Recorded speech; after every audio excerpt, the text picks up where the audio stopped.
नमस्कार, सी 24 तास मध्ये आपलं स्वागत। एक नजर टाकूयात आजच्या ठळक घडामोडींवर।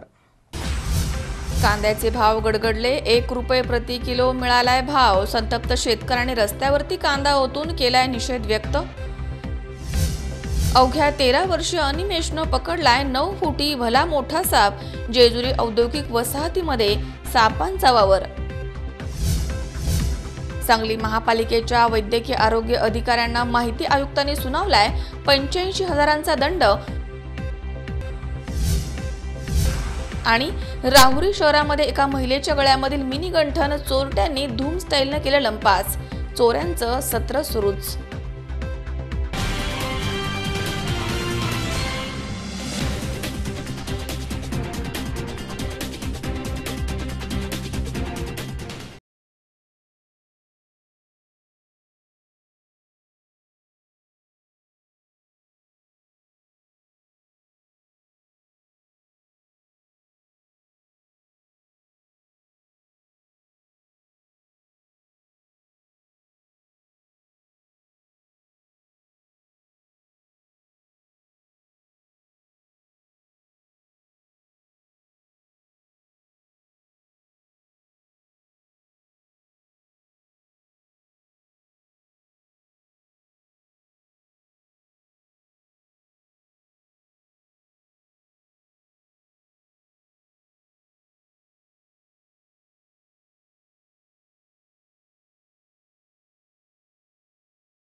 बातमीपत्रात आपलं स्वागत। पाहूया सविस्तर वृत्त।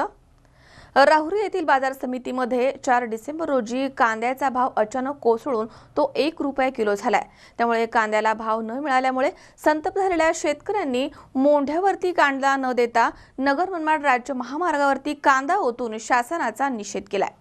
राहुरी येथील बाजार समितीमध्ये 4 डिसेंबर रोजी कांद्याचा भाव अचानक कोसळून 1 रुपये किलो झाला। त्यामुळे संतप्त झालेल्या शेतकऱ्यांनी मोंढ्यावरती कांदा न देता नगर मनमाड राज्य महामार्गावरती कांद्याच्या गोण्या ओतून शासनाचा निषेध नोंदवलाय। 4 डिसेंबर रोजी सकाळी राहुरी बाजार समितीमध्ये कांद्याचा लिलाव सुरू झाला। अचानकपणे कांद्याचा भाव कोसळून 1 रुपये किलो भाव झाला। यावेळी सोनगाव माळेवाडी येथील शेतकरी नामदेव विश्वनाथ शिंदे आणि राहता तालुक्यामधील वाकडी येथील गोरख भाऊसाहेब जाधव या 2 शेतकऱ्यांनी आपला कांदा राहुरी बाजार समितीमध्ये विक्रीसाठी आणला होता। मात्र कांद्याला 1 रुपये किलो भाव पाहून दोघांच्याही डोळ्यामधून अश्रू वाहू लागले। यावेळी दोघांनीही मोंढ्यावरती कांदा न देता आपल्या कांद्याच्या गोण्या उचलून नगर मनमाड राज्य महामार्गावरती बाजार समितीच्या प्रवेशद्वारासमोर त्या ओतून दिल्या आहेत। यावेळी विश्वनाथ शिंदे यांनी सांगितले की कांद्याला आजपर्यंत 22,000 रुपये खर्च झालाय। यामध्ये कांदा काढणाऱ्या मजुराला 175 रुपये रोज द्यावा लागतोय। कांदा शेतामधनं बाजार समितीपर्यंत आणण्यासाठी एका गोणीला 50 रुपये खर्च येतो। तसेच कांद्याची तोलाई, मापाई आणि हमाली असा एकूण खर्च होऊन 10 गोण्यांसाठी 1,000 रुपये खर्च येतो। हा सर्व खर्च पाहता बाजार समितीमध्ये कांदा विक्री करणं परवडत नाहीये। कांदा विकून मुद्दल देखील हातामध्ये येत नाही। अशा वेळी शेतकऱ्यांच्या समोर आत्महत्या केल्याशिवाय पर्यायच उरत नाही, असं म्हणत शेतकऱ्यांनी भाजप सरकारच्या विरोधामध्ये घोषणाबाजी करत सरकारचा निषेध केलाय। यावेळी काही काळ नगर मनमाड राज्य महामार्गावरती वाहतूक ठप्प होऊन तणावाचं वातावरण निर्माण झालं होतं। दरम्यान कांद्याला सरकारनं योग्य भाव द्यावा अशी शेतकऱ्यांनी आता मागणी केली आहे। शिंदे, राहणार माळेवाडी प्रवाडी, तालुका राहुरी, जिल्हा अहमदनगर। काय झालं आज मी माझा कांदा मार्केटला आणला असता तर कांद्याचे भाव पाहून मला धक्का बसला। काय भाव होते? कांदा 100 रुपये क्विंटल। या भावाने जर कांद्याचा भाव मिळत असेल मी माझा कालचा खर्च सुद्धा इथपर्यंत आणण्याचा मला निघत नव्हता। पण मी इथं मागचा खर्च सोडून दिलेला आहे. आणि कालचा खर्च माझा जर इथपर्यंत आणण्याचा जर निघत नसेल तर मी ते कांदे फुकट वाटून दिलेलं काय कशासाठी ठेवू? मग तुम्ही शासनाचा निषेध म्हणून कांदा रस्त्यावर ओतला का? हा शासनाचा निषेध म्हणून. किती कांदा रस्त्यावर ओतला तुम्ही? मी चार गोण्या म्हणजे 2 क्विंटल कांदा होता आणि तो मला परवडण्यासारखा नसल्यामुळे मी तसा फुकट जायचा आणि असा फुकटच गेलेला आहे. तुमची मागणी काय शासनाकडे? आमची मागणी एवढीच आहे का शेतकऱ्याला कमीत कमी शेतकऱ्याचा जो त्याला कमीत कमी 8 ते 10 रुपये जरी किलो जरी कांदा भेटला तरी आम्हाला समाधान मानतो. पण त्याचा जर योग्य मोबदला मिळत नसेल तर या शेतीचा उपयोग काय? आम्हाला रात्रदिवस कष्ट करायचे, वाघाच्या भीतीनं, सर्प याला वेळोवेळी लाईट, या वेळेला संकटाला तोंड देऊ आणि आमच्या पत्र सुटे काय आमच्यापेक्षा मोलमजुरी करून खाणारे याच सुखाने झोपतात आणि आमच्यासारख्या शेतकऱ्याला झोप नाही. रात्री अवेळी 2 वाजता रात्रीला लाईट येते, 2 ते सकाळची थंडीचा विचार न करता आम्ही पाणी भरणं या गोष्टीला सगळं संकटाला तोंड देऊ आणि असं उत्पन्न काढून जर आम्हाला त्याचं जर मोबदलाच भेटत नसतं शासनाकडून तर असेच आम्हाला काय फायदा आहे शेतीचा? मनोज साळवे सह सतीश फुलसौंदर, C24 तास, राहुरी. शेतकऱ्यांच्या विविध मागण्यांसाठी देशामधील 208 शेतकरी संघटना आणि राजकीय पक्षांनी 30 नोव्हेंबर रोजी दिल्लीमध्ये धडक दिली होती. दरम्यान दिल्लीतील धडकेनंतर परतलेल्या स्वाभिमानी शेतकरी संघटनेच्या कार्यकर्त्यांचे मिरजेमध्ये स्वागत करण्यात आले. यावेळी शेतकऱ्यांच्या प्रश्नांकडे सरकारनं दुर्लक्ष केल्यास पंतप्रधान बदलले जातील असा इशारा खासदार राजू शेट्टी यांनी दिला आहे. शेतकऱ्यांच्या प्रश्नांकडे सरकारनं दुर्लक्ष केल्यास देशाचा पंतप्रधान बदलला जाईल असा गर्भित इशारा स्वाभिमानी शेतकरी संघटनेचे खासदार राजू शेट्टी यांनी दिलाय. मिरजेमध्ये दिल्लीतील धडकेनंतर परतलेल्या स्वाभिमानी शेतकरी संघटनेच्या कार्यकर्त्यांच्या स्वागत प्रसंगी ते बोलत होते. तसेच केंद्र सरकारनं तातडीनं विशेष अधिवेशन बोलवावं अशी मागणी देखील त्यांनी यावेळी केली आहे. शेतकऱ्यांच्या विविध मागण्यांसाठी देशामधील 208 शेतकरी संघटना आणि राजकीय पक्षांनी 30 नोव्हेंबर रोजी दिल्लीला धडक दिली होती. या ऐतिहासिक मोर्चामध्ये खासदार राजू शेट्टी यांच्या नेतृत्वाखाली हजारो स्वाभिमानी शेतकरी संघटनेचे हजारो कार्यकर्ते सांगली आणि कोल्हापूर जिल्ह्यामधून रवाना झाले होते. तर मोर्चा यशस्वी झाल्यानंतर आज हे हजारो शेतकरी मिरजेमध्ये विशेष रेल्वेनं दाखल झाले. यावेळी खासदार राजू शेट्टी यांनी या सर्व शेतकरी कार्यकर्त्यांचं मिरजेमध्ये रेल्वे स्थानकावरती जल्लोषात स्वागत केलंय. यावेळी स्वाभिमानी शेतकरी संघटनेच्या कार्यकर्त्यांच्या घोषणाबाजीनं संपूर्ण परिसर दणाणून गेला. यावेळी बोलताना खासदार राजू शेट्टी यांनी केंद्र सरकारनं आता शेतकऱ्यांचा अंत पाहू नये, कर्जमाफी तसेच शेतीमालाच्या 1.5 हमीभाव याबाबत अध्यादेश काढण्याबाबत तातडीनं विशेष अधिवेशन बोलवावं आणि सरकार जर या प्रश्नांकडे दुर्लक्ष करणार असेल तर या देशाचा पंतप्रधान बदलला जाईल हे लक्षात ठेवावं असा गर्भित इशारा यावेळी सरकारला दिलाय. देशाच्या स्वातंत्र्यानंतर पहिल्यांदाच संपूर्ण देशाच्या कानाकोपऱ्यातून एवढ्या प्रचंड संख्येनं शेतकरी दिल्लीमध्ये जमलेला होता. यापूर्वीसुद्धा अनेक शेतकऱ्यांची आंदोलनं दिल्लीमध्ये झालेली आहेत, परंतु ज्याच्यामध्ये संपूर्ण देशभरातल्या शेतकऱ्यांचा सहभाग आहे असा हा पहिला मोर्चा होता, पहिलं आंदोलन होतं. आणि यातून आम्ही एवढंच सांगितलेलं आहे की आम्ही सरकारकडे काही भीक मागत नाही. यापूर्वी सत्तेवर येण्यापूर्वी जी आश्वासनं दिली होती तीच आश्वासनं पाळा, संपूर्ण कर्जमुक्ती आणि 1.5 हमीभाव. आणि आता नुसतं आम्हाला आश्वासन नको, सरकार हे आश्वासन पूर्ण करणार असं गृहीत धरून आम्ही ते कायद्याच्या चाकोरीमध्ये कसं बसवता येईल अशा प्रकारे 2 कायद्याची निर्मिती केलेली आहे. एक संपूर्ण कर्जमुक्त होण्याचा अधिकार विधेयक 2018 आणि दुसरा 1.5 हमीभाव मिळण्याचा अधिकार विधेयक 2018. या दोन्ही विधेयकं खाजगी विधेयकाच्या स्वरूपामध्ये मी स्वतः पावसाळी अधिवेशनामध्ये लोकसभेमध्ये मांडलेले आहेत, राज्यसभेमध्ये माझ्या एका सहकार्यानं मांडलेले आहेत. तेव्हा आता सरकारनं संसदेचं एक विशेष अधिवेशन बोलवावं आणि या विशेष अधिवेशनामध्ये या दोन्ही विधेयकाला मंजुरी देऊन कायद्यात रूपांतर करावं, म्हणजे खऱ्या अर्थानं या देशातल्या शेतकऱ्यांना न्याय मिळेल. आणि या मागणीसाठीच खरं तर हा मोर्चा होता, हे आंदोलन होतं. विरोधी पक्षातल्या 21 पक्षांनी या विधेयकांना पाठिंबा दिलेला आहे, ज्याच्यामध्ये 2-3 सत्ताधारी आघाडीतील घटक दल आहेत. आणि मग अशा परिस्थितीमध्ये या सगळ्यांनी सुद्धा विशेष अधिवेशनाची मागणी करून याचं कायद्यात रूपांतर करावं असं आमचं म्हणणं आहे. सरकारला आमचा एवढाच इशारा आहे की अजूनही वेळ गेलेली नाही. सरकारनं या मोर्चाचं आणि एकूण शेतकऱ्यांच्या जी मानसिकता आहे, जी शेतकऱ्यांची भावना आहे, त्याची दखल घ्यावी आणि तातडीनं एक विशेष अधिवेशन या हिवाळी अधिवेशनानंतर बोलवावं. त्याच्यामध्ये देशातील शेतकऱ्यांची दुर्व्यवस्था का झाली, शेती व्यवसाय का कोलमडून पडला आणि यातून बाहेर काढण्यासाठी नेमकं काय करायला पाहिजे या संदर्भात सविस्तर संसदेमध्ये चर्चा घडवून आणावी आणि या दोन्ही विधेयकांना मंजुरी द्यावी. तर शेतकरी पुन्हा या सरकारचा विचार करू शकेल. अन्यथा जर या मागणीचा पाठपुरावा झाला नाही, या मागणीकडे आमच्या दुर्लक्ष झालं, तर देशाचा पंतप्रधान बदलण्याची ताकदसुद्धा शेतकऱ्यांच्यामध्ये आहे. हाच इशारा या मोर्चानं सरकारला दिलेला आहे. सरकार नमेल असं वाटतं का या शेतकऱ्यांच्या समोर? सरकारला जर पुन्हा सत्तेवर यायचं असेल तर त्यांनी विशेष अधिवेशन बोलवून या दोन्ही विधेयकांना मंजुरी द्यावी आणि जर त्यांना सत्ता घालवायची असेल तर त्यांनी दुर्लक्ष करावं, एवढंच आता आमचं म्हणणं आहे. गणेश चव्हाण, C24 तास, सांगली. या ठिकाणी वेळ झाली छोट्याशा विश्रांतीची. अवघ्या काही क्षणात परत येतोय. तुम्ही पाहत राहा C24 तास, जगा वर्तमानात बिनधास्त.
विश्रांतीनंतर बातमीपत्रात पुन्हा एकदा आपलं स्वागत. साप असं म्हटलं तरी भीतीनं अंगावरती काटा येतो. अलीकडे जंगलांचं अस्तित्व संपत चाललंय, त्यामुळे वन्यजीव मानवी वस्तीमध्ये शिरू लागलेत. दरम्यान जेजुरीच्या औद्योगिक वसाहतीमध्ये 9 फुटी साप आढळून आला आणि सर्पमित्र उन्मेष बारभाई यांचे सुपुत्र अवघा 13 वर्ष अनिमेषनं मोठ्या शिताफीनं या धामिनीला पकडलाय. अनुभव आणि चपळतेनं अनिमेषनं ही धामीन पकडली आणि यावेळी त्यानं जनतेचं प्रबोधन देखील केलंय. साप म्हटलं की माणसाच्या मनामध्ये प्रचंड भीती आणि घृणा निर्माण होते. साप हा पर्यावरणदृष्ट्या महत्त्वाचा जीव आहे, तरी देखील त्या सापांच्या हत्येचं प्रमाण अधिक होऊ लागलंय. गावाकडच्या डोंगर टेकड्या मानवी अतिक्रमणामुळे नष्ट होऊ लागल्यात. त्यातच पाण्याची दुर्भिक्षता यामुळे बहुतेक गाव, खेडे, वस्ती परिसरामध्ये पाण्याच्या शोधामध्ये आलेले साप आता नजरेस पडू लागलेत. असाच जेजुरीच्या औद्योगिक वसाहतीमध्ये एका कंपनीमध्ये घुसलेल्या सुमारे 9 फूट लांबीच्या धामिनीनं सर्वांचीच चांगली फजिती केली. त्यातच हा भला मोठा साप कोणता आहे हे माहीत नसल्यामुळे येथील प्रख्यात सर्पमित्र उन्मेष बारभाई यांना फोन करण्यात आला, परंतु ते उपलब्ध नव्हते. त्यामुळे त्यांचा 13 वर्षाचा धाडसी मुलगा अनिमेष आला आणि या छोट्याशा पण अनुभवी मुलानं आपली चपलता दाखवत मोठ्या धाडसानं या धामिनीला पकडण्यात यश मिळवलं. अनिमेषनं नुसती धामीन पकडली नाही तर येथील लोकांना ही धामण विषारी नसून ती शेतकऱ्यांच्या शेताचं रक्षण करते. पाण्याच्या अभावामुळे आणि त्यांच्या राहण्याची ठिकाणं संपुष्टात येऊ लागल्यामुळे धामण मानवी वस्तीमध्ये येते अशी माहिती दिली आणि तिच्या हत्येपासनं लोकांना दूर ठेवलं. धामिनीला ओळखण्याची सर्वात सोपी खूण म्हणजे तिचे छोटे डोकं, मोठे डोळे आणि जबड्याखालील रेषा. धामण अतिशय लांब असते. पुरंदरच्या गाव परिसरामध्ये 6 ते 7 फुटापर्यंत धामण आढळून आले आहेत, परंतु ही धामण सुमारे 9 फूट लांब असल्याचं आढळून आलंय. नागांसारखा रंग, अंगावरील पट्टे तसेच लांब आणि मान उंचावून पाहण्याची सवय यामुळे बहुतेकदा नाग समजून धामिनीलाच मारलं जातं. सर्पमित्र उन्मेषच्या परिवारानं सर्पसंवर्धन आणि रक्षण, अंधश्रद्धा निर्मूलन करण्याकरता सातत्यानं पुढाकार घेतलाय. त्यांची पत्नी मोनिका, मुलगा अनिमेष तर चिमुरडी मुलगी अनुष्का हे देखील सापांना ओळखतात आणि त्यांना पकडतात देखील. सदर भली मोठी धामण त्यांनी पकडून पुन्हा जयद्रीच्या डोंगर जंगलामध्ये मुक्त संचार करण्यास सोडून दिली आहे. 2 डिसेंबर 2018 रोजी माझं नाव अनिमेष बारभाई. मला कॉल आला की वैभव सेवेकरी यांच्या कंपनीमध्ये एक मोठा साप एका ड्रेनेजच्या पाईपमध्ये शिरला होता. त्यांनी मला सांगितलं की तुम्ही येऊ शकता का. मग मी गेलो तर बघितलं तर मोठी धामण भेटली. तर मी तिला माझ्या टेक्निकनी बाहेर काढली. बारभाई यांचा चिरंजीव अनिमेष याला आम्ही लहानपणापासून पाहत आलो आहे. लहानपणापासून तो छोटे मोठे साप पकडतो, नाग पकडतो, परंतु आज त्याला एवढी मोठी धामीन पकडताना पाहिले, आनंद वाटतोय, आश्चर्य वाटतंय. कारण वय त्याचं 13 वर्ष आहे आणि त्याची हाईटपेक्षा 3 पटीने हाईट आहे धामिनीची, त्यामुळे आम्हाला त्याचं आश्चर्य वाटतं. मी उन्मेष रमेश बारभाई जेजुरी आणि पुरंदर तालुक्यामध्ये गेली 20 ते 25 वर्ष सर्पसंवर्धनाचं काम करतो. यामध्ये माझी फॅमिली मोनाली बारभाई असेल, अनिमेष बारभाई असेल किंवा अनुष्का बारभाई असेल, आम्ही चौघेही सर्पसंवर्धनाचं काम करतो. कालही मी दुपारी झोपलेलो असताना फोन आला MIDCमधनं. तो माझ्या मुलाने उचलला आणि ही धामण पकडून आणली. नंतर मी संध्याकाळी उठल्यानंतर त्याने दाखवली तर ती पाहता असं जाणवलं की गेल्या 10-15 वर्षाच्या इतिहासात एवढ्या साधारण 8-8.5 फूट लांबीची धामण आणि चांगली हेल्दी धामण सापडणं दुर्मिळ झालेलं आहे पुरंदर तालुक्यामध्ये. कारण झाडांचा व निसर्गाचा ऱ्हास होत चाललेला आहे, त्यांना लपण्याच्या जागा कमी होत चाललेल्या आहेत. त्याच्यामुळं लोकांच्या दृष्टीस पडलं आहे की काही लोक मारत आहेत किंवा त्यांचे वन्य पशु जे दुश्मन आहेत ते खात आहेत. त्याच्यामुळं अशा मोठ्या सापांची संख्या या परिसरात कमी सापडली. म्हणून असं वाटलं की हे जे कुठेतरी लोकांनाही माहिती व्हावी म्हणून आज आम्ही. विजयकुमार हरिश्चंद्र, C24 तास, जेजुरी. पारनेर तालुक्यातील टाकळी ढोकेश्वर येथील श्री ढोकेश्वर विद्यालयामध्ये पंचायत समिती आणि विज्ञान गणित अध्यापक संघटना पारनेर यांच्या संयुक्त विद्यमानं 44व विज्ञान गणित पर्यावरण आणि लोकसंख्या शिक्षण प्रदर्शनाचं आयोजन करण्यात आलं होतं. याचं उद्घाटन नामदार औटी यांच्या हस्ते करण्यात आलंय.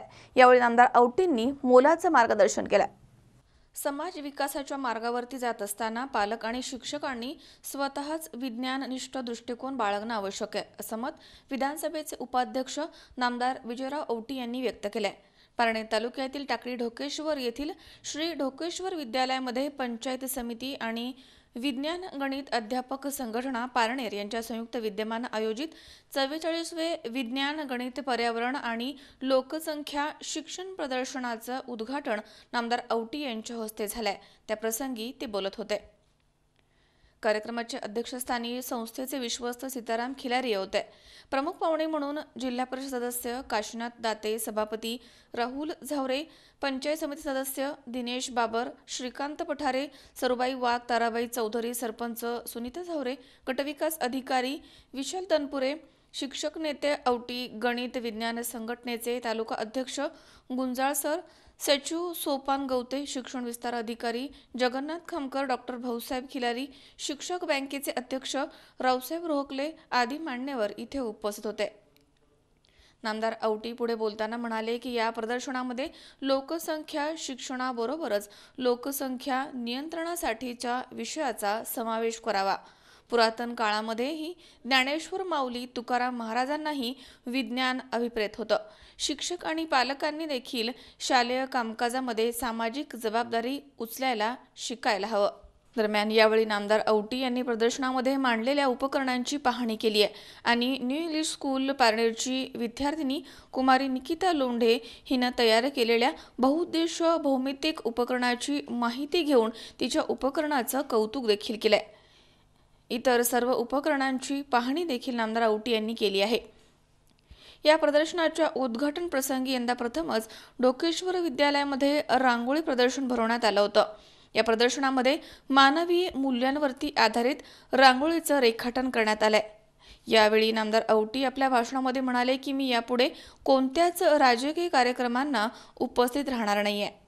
कार्यक्रमाचं प्रास्ताविक गट शिक्षण अधिकारी बाळासाहेब बुगे यांनी केलंय, तर विज्ञान प्रदर्शनाची सविस्तर माहिती प्राचार्य शिवाजीराव अभिनव यांनी दिली आहे. गणित आणि विज्ञान याचं प्रदर्शन पूर्वी व्हायचं.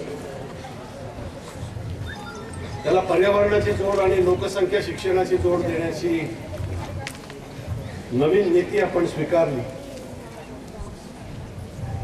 म्हणजे विज्ञान आणि गणित एवढ्या प्रदर्शनावर आपण काय विद्यार्थ्यांना सुस्थितीत नेऊन ठेवतो असं आपल्याला वाटेल असं झालं. पर्यावरण हा स्वतंत्र विषय आहे आणि लोकसंख्या शिक्षण आणि नियंत्रण खरं म्हणजे त्याला जोडायला पाहिजे. लोकसंख्या नियंत्रणामध्ये जर आपण आणू शकलो तर बऱ्याच प्रश्नांची उत्तरं ज्याच्यामध्ये दडलेली आहेत ती सारी उत्तरं आपल्याला शोधण्यामध्ये फारसे कष्ट पडणार नाही. विज्ञानाच्या प्रति श्रद्धा बाळगणारा समाज उभा करायचा असेल, ही दृष्टी त्यांना आपल्याला जर द्यायची असेल तर शिक्षकांच्या बरोबरीने आता पालकांची पण जबाबदारी आणि शिक्षक आणि पालक या दोघांची जर ही जबाबदारी उचलण्याची तयारी असेल तर खऱ्या अर्थाने गणित विज्ञान आणि पर्यावरण लोकसंख्या विषयक ही जी आपण शिबिर या ठिकाणी भरवतो, प्रदर्शन आपण भरवतो. प्रदर्शन याला काय म्हणतो आपण की कृती करून दाखव. तू कशाचा शोध लावलायस, तुला काय वाटतं, तुला काय आवडलं, तुला काय करावंसं वाटतं. आता उद्यापासून तालुक्यातून मुलं येतील गणित आणि विज्ञानाची प्रदर्शन पाहायला, पण या गावातून ती मुलं भिन्मुख जाता का. काही ना काही 2 तास तुम्हाला ज्या तुमच्या कुवतीप्रमाणे ऐकवतीप्रमाणे शक्य असेल त्याचं नियोजन या ठिकाणी तुम्ही निश्चितपणाने करा. मला एवढं सर्वोच्च पद मिळालं हा माझा व्यक्ती म्हणून झालेला सन्मान नाही मित्रांनो. या मतदारसंघानं जे हेरलं, जो चाणाक्षपणा दाखवला मतदारांनी, त्याचं ते केलेलं कौतुक आहे महाराष्ट्राच्या विधानसभेत. ही गोष्ट आपण लक्षात घेऊ. आणि ज्यांना उद्याचं नेतृत्व या तालुक्यामध्ये करावं असं वाटतंय, आपण काहीतरी घडवावं या तालुक्याला, उणीवा राहत असत प्रत्येकाकडनं उणीवा राहणार, पुढे ब्रह्मदेव नाही. त्यांनी या गोष्टी शिकल्या पाहिजे. त्यांनी या गोष्टी शिकल्या पाहिजे. त्यांनी भारतीय राज्यघटना वाचली पाहिजे. भारतीय राज्यघटने डॉक्टर बाबासाहेब आंबेडकरांनी जी घटना आपल्याला दिली, जिच्यातून संसद आणि विधिमंडळ निर्माण झाली आणि गेलेला मतदारसंघ अण्णा हजारेंच्या कृपाशीर्वादाने आपण 2009 साली वाचवू शकलो म्हणून मी त्या पदापर्यंत पोहोचू शकतो. तिथंच पण आपला उडाला होता, कसला मान आणि सन्मान घेऊन बसला. आणि म्हणून हे जे मतदारसंघ वाचवल्यामुळं आपल्याला आज बघायला मिळतं हे चित्र, हे जर भविष्यामध्ये आपल्याला आणखी उंचीवर न्यायचं असेल तर समाज म्हणून तुमची सगळ्यांची जबाबदारी वाढलेली. संकुचित आणि मर्यादित विचार करण्याची प्रवृत्ती आता बाजूला ठेवा. मोठ्या मनानं विचार करायला आता इथून पुढे आपण शिकलं पाहिजे. महाराष्ट्राच्या विधिमंडळानं पारनेरच्या जनतेला केलेले आवाहन असं मी समजतो. पण राजकारणामध्ये सिक्रेट्स कधी ओपन करायचे नसतात. आणि म्हणून कालही मी राजकीय कार्यक्रम केला, आजही मी राजकीय कार्यक्रम करतो आहे. शक्यतो मी राजकीय कार्यक्रमांना इथून पुढे उपस्थित राहणार नाही, कारण हे संकेत मीच जर पायदळी तुडवले तर माझ्यावरही मोठी जबाबदारी आहे. आता हे सारे राजशिष्टाचाराचे नियम पाळण्याची जबाबदारी माझ्यावर असल्यामुळं जबाबदारीचं भान ठेवून, कारण मी ज्या दिवशी माझा अभिनंदनाचा प्रस्ताव मुख्यमंत्र्यांनी सभागृहासमोर मांडला, आपल्यापैकी अनेकांनी तो ऐकला असेल, त्याला उत्तर देताना मी सांगितलं की मला माझी क्षमता आणि माझा आवाका याचं भान आहे.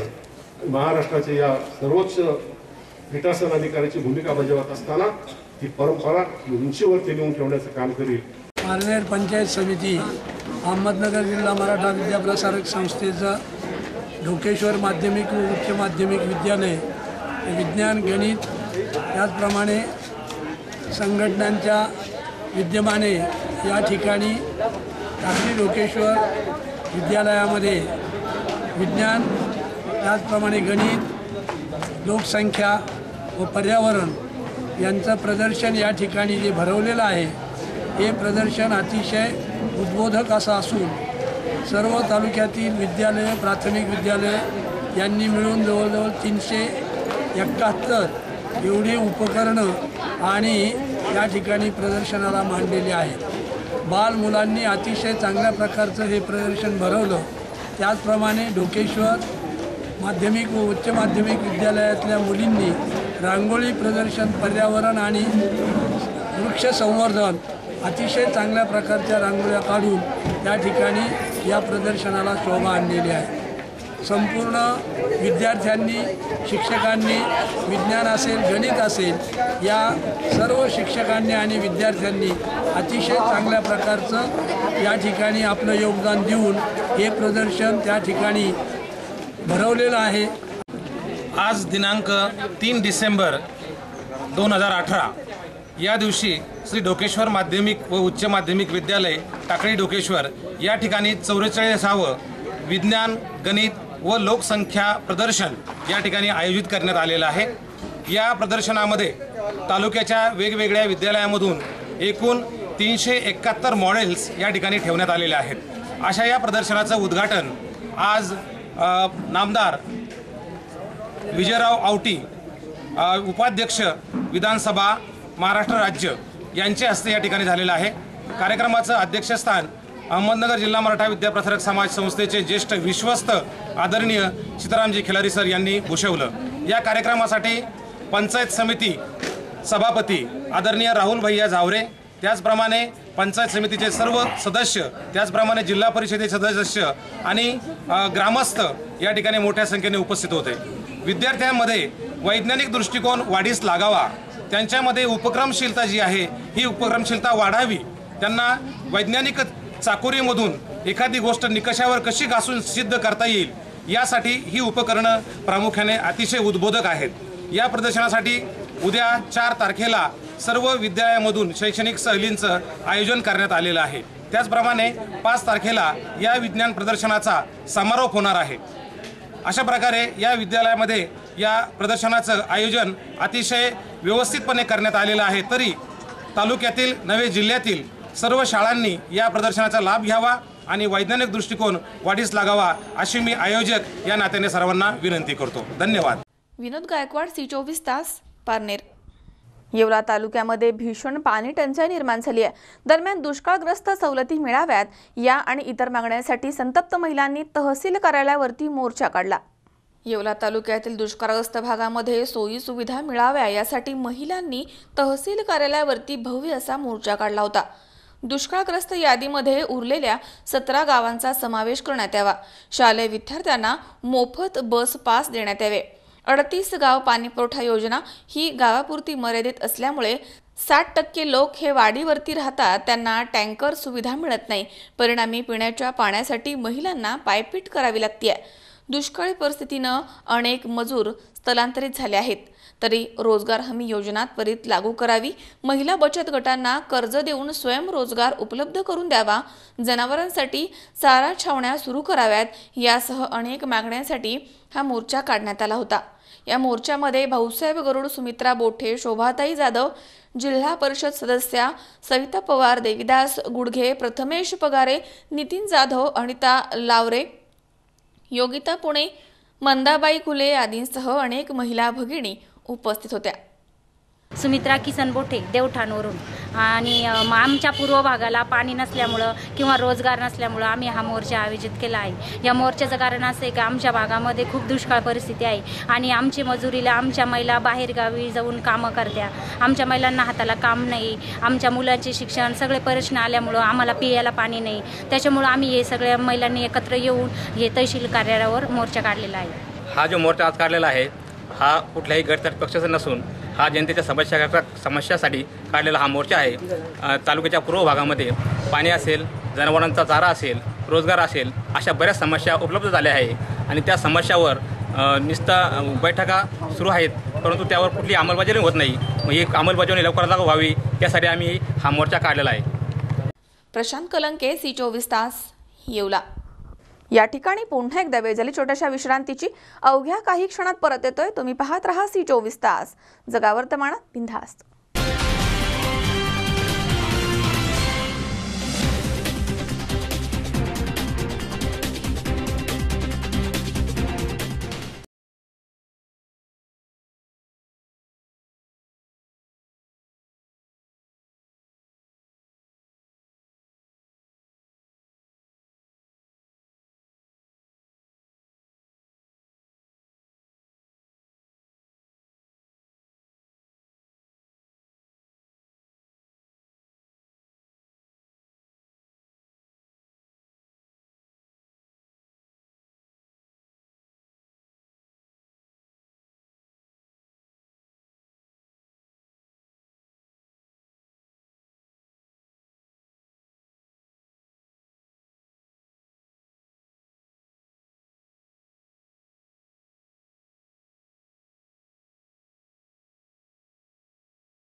विश्रांतीनंतर बातमीपत्रात पुन्हा एकदा आपलं स्वागत।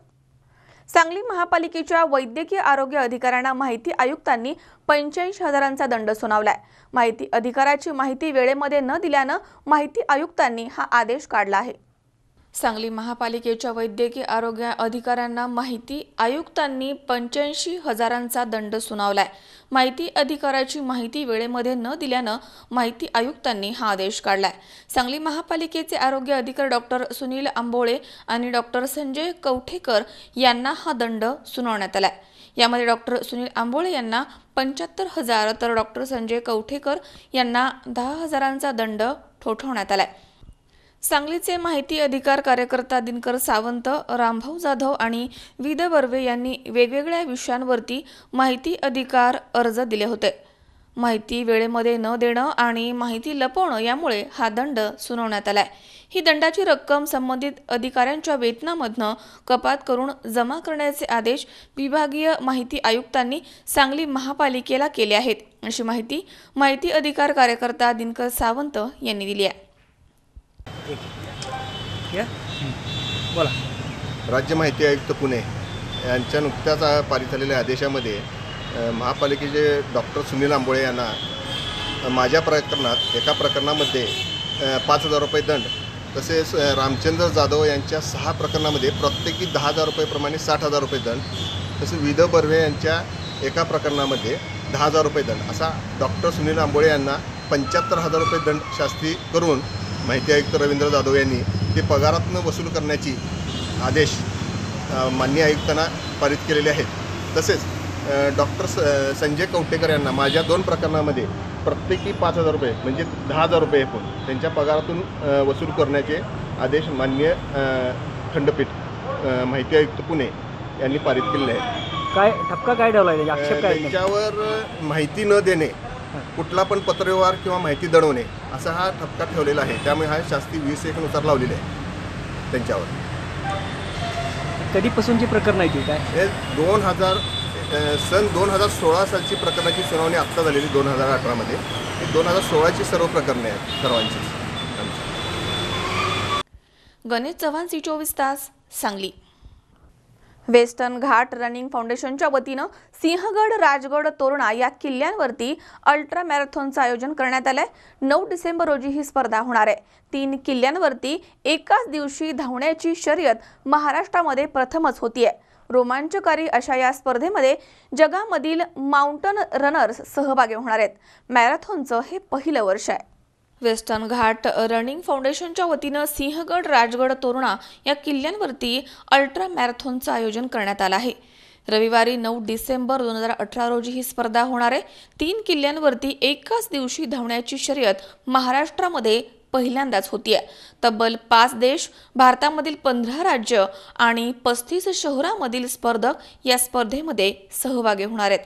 पुण्यामध्ये होणारी ही स्पर्धा UTMB म्हणजेच अल्ट्रा ट्रेल डी मॉट ब्लॉकच्या माध्यमामधून आंतरराष्ट्रीय स्तरावरती जोडली गेली आहे. स्पर्धेमध्ये इंग्लंड, मलेशिया, फिलिपाईन्स, कॅमेरून या देशामधील स्पर्धक सहभागी होणार आहेत, अशी माहिती संस्थेचे विश्वस्त दिग्विजय जेधे यांनी पत्रकार परिषदेमध्ये दिली आहे. 9 डिसेंबर रोजी पहाटे 6 वाजता सिंहगड पायथ्यालगत गोळेवाडी चौकामधनं ही स्पर्धा सुरू होईल. स्पर्धेमध्ये पुरुष आणि महिलांसाठी 2 गट आहेत. 11 किलोमीटर स्पर्धा सिंहगड पायथा ते नरवीर तानाजी मालुसरे समाधी आणि पुन्हा पायथ्यापर्यंत अशी होणार आहे. 25 किलोमीटर स्पर्धा सिंहगड ते राजगड अशी होणार आहे. तर 50 किलोमीटर स्पर्धा सिंहगड, राजगड, तोरणा. सिंहगड पायथ्यापासून सुरू होऊन ती गडामार्गे विंझर, साखरगाव, गुंजबणे, राजगड किल्ला, संजीवनी माचीमार्ग, डोंगर रांगेमधनं बुधला माची, तोरणा किल्ला, तोरणा किल्ल्यावरनं वेल्हे मार्गे पाबे गावामध्ये समाप्त होईल.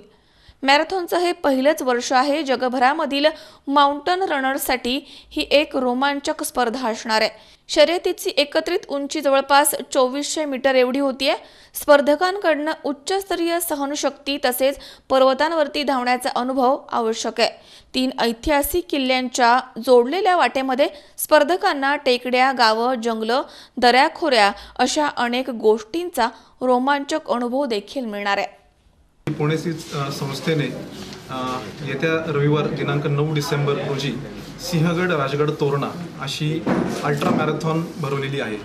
ही marathon mountain and trail running marathon आहे आणि महाराष्ट्रातली पहिली गडांवरनं 3 गडांवरनं एकत्रित जाणारी अशी मॅरेथॉन ही अशी आपण केलेली आहे. ह्या मॅरेथॉनमध्ये सिंहगड, राजगड, तोरणा या 3 गड किल्ल्यांवरनं धावण्यासाठी जगभरातून 5 देशांमधून 216 लोक ह्यामध्ये रनर्स सहभागी झालेले आहेत आणि त्यामध्ये 3 कॅटेगरीज आहेत की 11 किलोमीटर जी आहे की ती सिंहगड नरवीर तानाजी मालुसरे यांच्या समाधीपासून परत जे स्टार्टिंग पॉईंट जो आहे सिंहगडच्या पायथ्याला तिथं ती पोचेल. परत दुसरी कॅटेगरी जी आहे ती सिंहगड टू राजगड अशी आहे 25 किलोमीटरची आणि तिसरी कॅटेगरी जी आहे ती सिंहगड, राजगड, तोरणा अशी 50 किलोमीटरची कॅटेगरी आहे. तर या निमित्ताने आम्ही ही मॅरेथॉन जी आहे ही अशी आगळी वेगळी मॅरेथॉन आम्ही भरवताना आम्ही छत्रपती शिवाजी महाराजांना ह्या मॅरेथॉनचे ही जी आहे SRT अल्ट्रा मॅरेथॉन ती आम्ही अर्पण करत आहोत. कारण की शिवाजी महाराजांचंच या परिसरांमध्ये या 3 गडांवरती सर्वात जास्त वास्तव्य आणि पराक्रम होता. तर शिवाजी महाराजांच्या आठवणींना उजाळा जगभरांमध्ये पुन्हा एकदा आम्ही पोचवण्याचा ह्या मॅरेथॉनच्या माध्यमातून प्रयत्न करत आहोत. बक्षीसमध्ये आम्ही फिनिशर्सचा टी-शर्ट, एक स्पेशली डिझाईन फिनिशर्स टी-शर्ट असेल. परत प्रत्येकाला शिवाजी महाराजांचं एक सन्मानचिन्ह मेडलच्या स्वरूपात असेल आणि UTMB जी क्वालिफाईंग मॅरेथॉन जी आहे तर त्याचे त्यांना 3 पॉईंट्स 50 किलोमीटर्सला मिळतील आणि 1 पॉईंट सिंहगड टू राजगड जे रनर्स आहेत त्यांना मिळेल आणि प्लस 3 कॅटेगरीजमधले पुरुष आणि महिला यांना ट्रॉफी आम्ही तिन्ही म्हणजे 1, 2, 3 अशा आम्ही 3 ट्रॉफीज आम्ही त्यांना देणार आहोत. अमोल उदमालेसह हर्षल कोठावदे, C24 तास, पुणे. उरणमध्ये केमिकल टँकरला भीषण आग लागली. आग लागल्यानंतर JNPT अग्निशामक दलाच्या गाड्या घटनास्थळी दाखल झाल्या होत्या. तर सायंकाळपर्यंत इथे आग आटोक्यात आणण्याचे शर्थीचे प्रयत्न सुरू होते. उरणमध्ये केमिकल टँकरला भीषण आग लागली. तालुक्यातील JNPT रस्त्यावरती असलेल्या चिर्ले गावानजीक असलेल्या वैष्णव लॉजिस्टिकमध्ये केमिकल ऑइलचे टँकर नेहमी उभे असतात. दरम्यान दुपारी 12 वाजताच्या सुमारास यामधील केमिकल ऑइल टँकरला अचानकपणे भीषण आग लागली. आग लागल्यानंतर JNPT अग्निशामक दलाच्या गाड्या घटनास्थळी दाखल झाल्या होत्या. दरम्यान ही आग आटोक्यात आणण्याचा जवानांनी शर्थीचा प्रयत्न केला. सायंकाळपर्यंत देखील ही आग आटोक्यात आली नव्हती. त्यामुळे परिसरामध्ये धुराचे लोट पसरले होते. आग जास्त प्रमाणामध्ये भडकल्यास येथील इतरही टँकर आगीच्या भक्षस्थानी सापडण्याची शक्यता होती. त्या दृष्टीनं येथील ज्वलनशील केमिकलचे टँकर घटनास्थळावरून हटवण्यात आलेत. राज वैशंपायन, C24 तास, मुंबई. या ठिकाणी पुन्हा एकदा वेळ झाली छोट्याशा विश्रांतीची. अवघ्या काही क्षणात परत येतोय. तुम्ही पाहत रहा C24 तास, जगा वर्तमानात बिनधास्त.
विश्रांतीनंतर बातमीपत्रात पुन्हा एकदा आपलं स्वागत.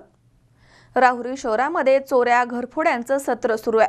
शहरामधील सौ रेश्मा धोंगडे या महिलेच्या गळ्यामधील 2 तोळे वजनाचे गंठण अज्ञात चोरट्यांनी धूम स्टाईलने पळवलंय. ही घटना 4 डिसेंबर रोजी दुपारी घडली आहे. त्यामुळे आता नागरिकांमध्ये विशेषतः महिला वर्गात भीतीचं वातावरण निर्माण झालंय. राहुरी शहरामधील सौ रेश्मा धोंगडे या महिलेच्या गळ्यामधील सुमारे 2 तोळे वजनाचं मिनी गंठण अज्ञात 2 भामट्यांनी धूम स्टाईलने पळवल्याची घटना 4 डिसेंबर रोजी दुपारी घडली आहे. दरम्यान या घटनेनं शहरामधील महिलांमध्ये भीतीचं वातावरण निर्माण झालंय. सौ रेश्मा संतोष धोंगडे या करपे इस्टेटमध्ये राहतात. ही महिला 4 डिसेंबर रोजी 12:15 वाजेच्या दरम्यान आपल्या घरामधील काम आटोपून शहरामध्ये असलेल्या त्यांच्या ब्युटी पार्लरच्या दुकानामध्ये जात असताना मिळवणे हॉस्पिटल जवळ समोरून काळ्या रंगाच्या गाडीवरती तोंडाला रुमाल बांधून आलेल्या 2 भामट्यांनी सौ रेश्मा धोंगडे या महिलेला काही कळ्याच्या आतमध्येच त्यांच्या गळ्यामधील 2 तोळे वजनाचे सुमारे 60,000 रुपये किमतीचं मिनी गंठण ओरबाडून घेतला. सौ रेश्मा धोंगडे या महिलेनं आरडाओरडा केला. मात्र काही क्षणातच दोनही भामट्यांना घटनास्थळावरून धूम ठोकली आहे. या घटनेमुळे शहरामधील महिलांमध्ये भीतीचं वातावरण निर्माण झालंय.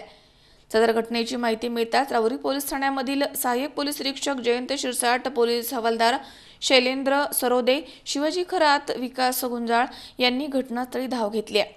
तसेच या परिसरामधील असलेल्या CCTV कॅमेऱ्यांची पाहणी करून फुटेज मिळवण्याचा प्रयत्न केला. या परिसरामध्ये कायमच धूम स्टाईलनं चोऱ्या होत आहेत. अद्यापपर्यंत एकाही गुन्ह्याचा छडा पोलिसांना लावता आला नाहीये. दरम्यान शहरामध्ये दिवसेंदिवस चोऱ्या, घरफोड्या, पाकिटमारी आणि मोबाईल चोरीच्या घटनांमध्ये मोठ्या प्रमाणात वाढ होतीये. त्यामुळे पोलिसांनी या चोरट्यांचा त्वरित बंदोबस्त करावा अशी मागणी आता सामान्य नागरिकांमधून केली जाते.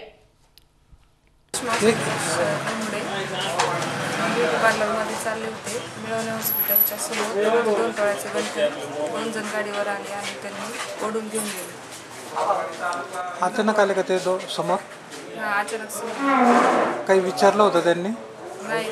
अंगावर गाडी घातली घेऊन गेले गळ्यातलं. किती वजनाचं होतं? 2 तोळ्याचे. फिर्याद दाखल केली? दाखल करायचं काम चालू.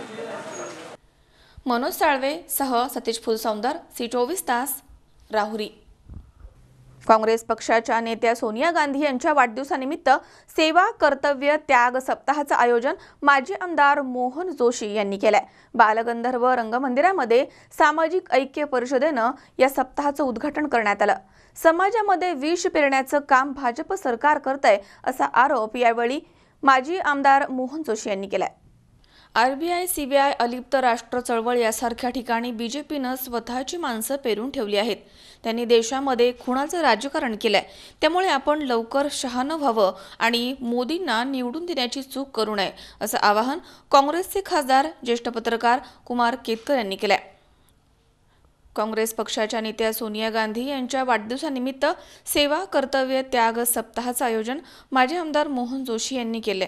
बालगंधर्व रंगमंदिरामध्ये सामाजिक ऐक्य परिषदेनं सप्ताहाचं उद्घाटन करण्यात आलं. त्याप्रसंगी केतकर बोलत होते. यावेळी माजी खासदार रजनी पाटील, खासदार कुमार केतकर, आमदार भाई जगताप, माजी आमदार उल्हास पवार, काँग्रेसचे शहर अध्यक्ष रमेश बागवे उपस्थित होते. सप्ताहाचं यंदाचं हे 14वं वर्ष आहे. मागील 35 ते 40 वर्ष सुरू असलेल्या कारस्थानाला नेहरू गांधी कुटुंब बळी गेले आहेत. इंदिरा गांधी, राजीव गांधी यांच्यासह पाकिस्तानामध्ये बांगलादेशच्या राष्ट्रप्रमुखांच्या हत्येच्या घटना 1975 ते 1991च्या काळामध्ये घडल्यात. या हत्या जागतिक व्यापक कटाचा भाग होत्या. पुढील वर्षी 1919 मध्ये मोदी सरकार विरुद्ध निकाल लागला तर मोदी सत्ता हस्तांतरित करतील याची खात्री नाही, असं मत कुमार केतकर यांनी व्यक्त केलंय. गेल्या 4.5 वर्षांमध्ये डॉक्टर आंबेडकरांनी केलेली घटना बदलण्याचा घाट देखील घालण्यात आला. समाजामध्ये विष पेरण्याचं काम भाजप सरकारकडनं केलं जात आहे. देशामध्ये सामाजिक ऐक्य धोक्यामध्ये आलंय.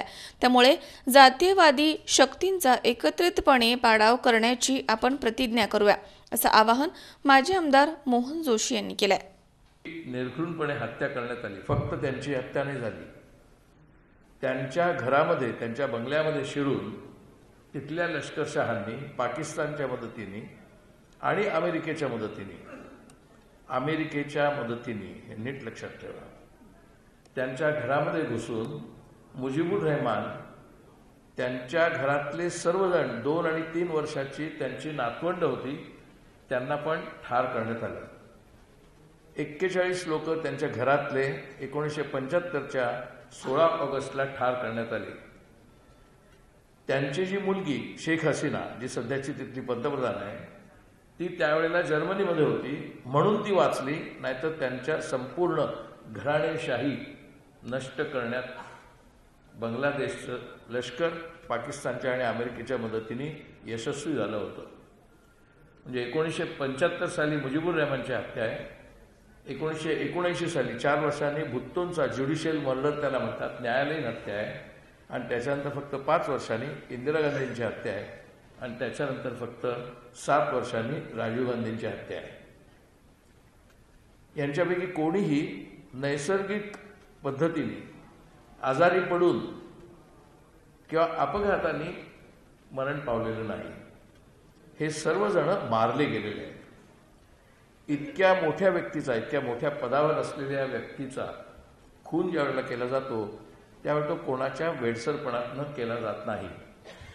त्याच्यासाठी खूप मोठा कट करावा लागतो, खूप मोठं कारस्थान करावं लागतं, खूप पैसे लागतात, खूप मोठी संघटना लागते, खूप नियोजन लागतं आणि त्याच वेळेला तसा खून होऊ शकतो. आपल्यापैकी काही लोकांना आठवत असेल आणि काही लोकांना आठवत नसेल, राजीव गांधी 1984 मध्ये त्यांनी शपथविधी घेतल्यानंतर त्याच्यानंतरच्या 1985च्या ऑक्टोबरमध्ये 2 ऑक्टोबरला गांधी जयंतीच्या दिवशी ज्यावेळेला ते राजघाटावर गेले तेव्हाच त्यांच्यावरती, म्हणजे 1 वर्ष पण त्यांना पूर्ण झालेलं नव्हतं, तेव्हा त्यांच्यावरती गोळ्या झाडण्यात आल्या. त्या माणसाला पकडलं, त्या गोळ्या हुकल्या. इथेच ते प्रकरण थांबलं नाही. त्याच्यानंतर राजीव गांधी श्रीलंकेला भेट द्यायला गेलेले असताना, लष्कराची सलामी चालू असताना त्या लष्करातल्या एका सैनिकाने थेट राजीव गांधींवरती हल्ला करून बंदुकीचा दस्ता त्यांच्या मानेवरती आपटून त्यांचा खून करण्याचा प्रयत्न केला. त्याच्यातही राजीव गांधी वाचले. ती घटना श्रीलंकेत झाली. त्याच्यानंतर मात्र 1989 मध्ये राजीव गांधींच्या पक्षाचा पराभव झाल्यानंतर 2च वर्षांनी राजीव गांधींची हत्या करण्यात आली. म्हणजेच तुम्ही पाहाल की 1975 ते 1991 ह्या काळातले हे राष्ट्रप्रमुख किंवा राष्ट्रप्रमुख होणाऱ्या व्यक्ती यांची हत्या करण्यात आली आहे. भुत्तोंची कन्या बेनझीर भुत्तो तिची हत्या करण्यात आली. भुत्तोंचा मुलगा म्हणजे बेनझीरचा भाऊ त्याचीही हत्या करण्यात आली. त्याचा दुसरा भाऊ जो लंडनमध्ये होता त्याची हत्या करण्यात आली. आणि हे सगळं कुठे घडलं आहे? हे दक्षिण आशियात घडलं आहे. म्हणजे भारत, पाकिस्तान, बांगलादेश हे तीनच. 14 ऑगस्ट 1947 साली हा संपूर्ण प्रदेश एकच देश होता. त्या ह्या एकाच देशामध्ये ह्या सगळ्या हत्यांचं राजकारण चालू आहे. या हत्या म्हणजे एका जागतिक व्यापक गटाचा भाग आहे. मी आपल्याला असा इशारा देऊ इच्छितो, माझं भाकीत नाही करत, इशारा देऊ इच्छितो की माझा तो इशारा अनाठाई ठरावा अशी माझी मनापासून इच्छा आहे. पण तो अनाठाई ठरेलच अशी खात्री मात्र मला देता येत नाही. तो इशारा असा आहे की आपण सर्वजण निवडणुकांची तयारी करतोय. आणि आधीच्या सर्व वक्त्यांनी सांगितल्याप्रमाणे आपण 2019 मध्ये नरेंद्र मोदींचा पराभव करून, त्यांच्या भारतीय जनता पक्षाचा पराभव करून काँग्रेसची किंवा विरोधी पक्षांची सत्ता देशात यावी म्हणून प्रयत्न करतोय. त्या प्रयत्नाला यश आत्ता येण्यासारखं वातावरण देशात आहे. इशारा माझा असा आहे की 2024च्या निवडणुका होतील की नाही याच्या संबंधात बाळासाहेब थोरात उल्हासदारांनी सांगितलं आपल्याला की एका वेळेला परत जर मोदी आले तर 2024च्या निवडणुका होणार नाहीत. मला इशारा असा द्यायचा आहे की 2019च्या सुद्धा निवडणुका होतील की नाही याची मी खात्री आज देऊ शकत नाही. होतील, सर्वसाधारणपणे असं पाहिलं, गती पाहिली राजकारणाची तर होतील असं गृहीत धरूया. परंतु त्या झाल्या आणि त्याच्यामध्ये जर निकाल मोदींच्या विरुद्ध लागला तर मोदी सहजगत्या हस्तांतर करतील सत्तेचं ह्याची मात्र मला खात्री वाटत नाही. मी आपल्याला एक विनंती करणार आहे की 4 तारखेला बालगंधर्वचं जे कला दालन आहे त्या कला दालनामध्ये 4, 5 आणि 6 3 दिवसभर आपण एक प्रदर्शन आयोजित केलेलं आहे. आणि त्या प्रदर्शनामध्ये गेल्या 60 वर्षांमध्ये काँग्रेसने केलेलं योगदान, गेल्या 4.5 वर्षांमध्ये मोदी सरकारने या देशातली स्वायत्त संस्था कशा पद्धतीने संपवली त्याचा सुद्धा इतिहास. आणि सर्वात महत्त्वाचं म्हणजे मला अभिमानाने सांगितलं पाहिजे,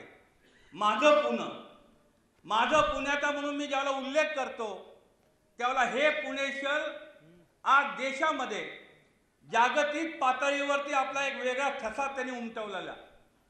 आणि हा ठसा उमटवताना हा पुणे शहराचा जो विकास झाला तो गेल्या 60 वर्षांमध्ये पुणे शहरामध्ये हे पुणे शहर उभं करण्याचं काम हे काँग्रेस पक्षाने केलं. त्या काँग्रेस पक्षाने पुण्यासाठी केलेला विकासाचा सुद्धा अंतर्भाव. अमोल उदमले सह हर्षल कोठावदे, C24 तास, पुणे. आगामी लोकसभा आणि विधानसभा निवडणुकीच्या तोंडावरती शिवसेना आणि भाजप युतीचा नंगारा वाजल्याची चर्चा राजकीय वर्तुळामध्ये रंगली आहे. कारण वाशिममधील एका कार्यक्रमामध्ये मुख्यमंत्री देवेंद्र फडणवीस आणि शिवसेना पक्षप्रमुख उद्धव ठाकरे यांनी नंगाऱ्याचं वादन केलंय. तसेच पोहरागडाच्या विकासासाठी उर्वरित 100 कोटी देणार असं आश्वासन मुख्यमंत्र्यांनी दिलं आहे.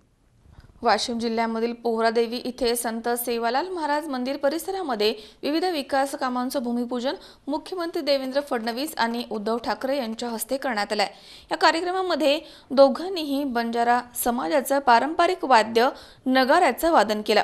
यावेळी पंकजा मुंडे, रणजित पाटील, मदन येरावार, संजय राठोड, दादाजी भुसे, भावना गवळी यांची इथे उपस्थिती होती. या कार्यक्रमाला मोठ्या प्रमाणावर भाविकांनी हजेरी लावली होती.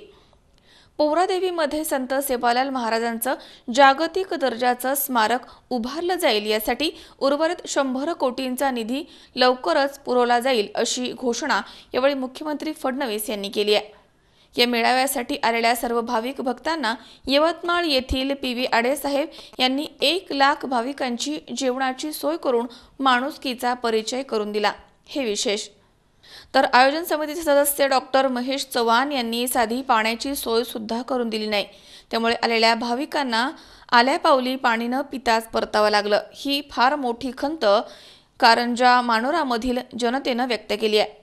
दरम्यान याचीच जोरदार चर्चा कारंजा मानोरामधील मतदारांच्या तोंडामधून आता ऐकायला मिळते. या नंगारी रूपी जे वास्तू संग्रहालय आहे त्याचं भूमिपूजन कार्यक्रम होता. 125 कोटीची मागणी आम्ही केली होती. त्याच्यातून 25 कोटी पूर्वी आम्हाला मिळालेलं आहे. त्याचं टेंडरसुद्धा निघालेलं आहे. उर्वरित 100 कोटी आम्हाला मिळावं ही अपेक्षा आम्ही व्यक्त केली. आज माननीय मुख्यमंत्र्यांनी ते जाहीर केलेलं आहे.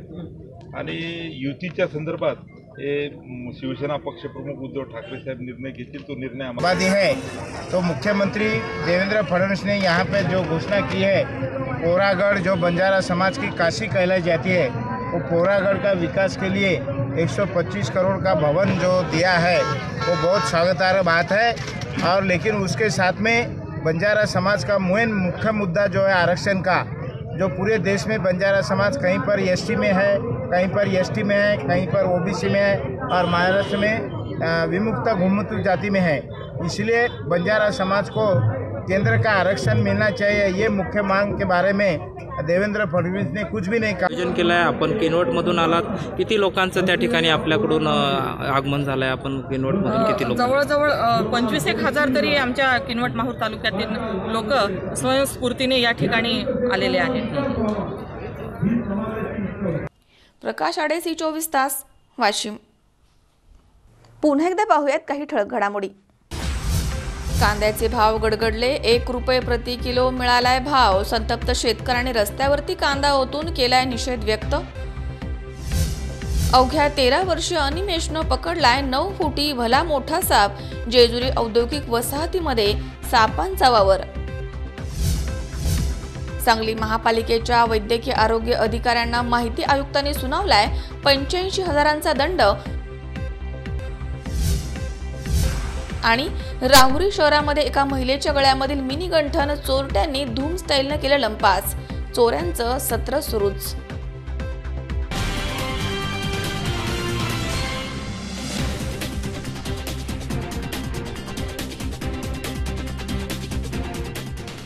याचबरोबर बातमीपत्रात आज वेळ झाली इथेच थांबण्याची.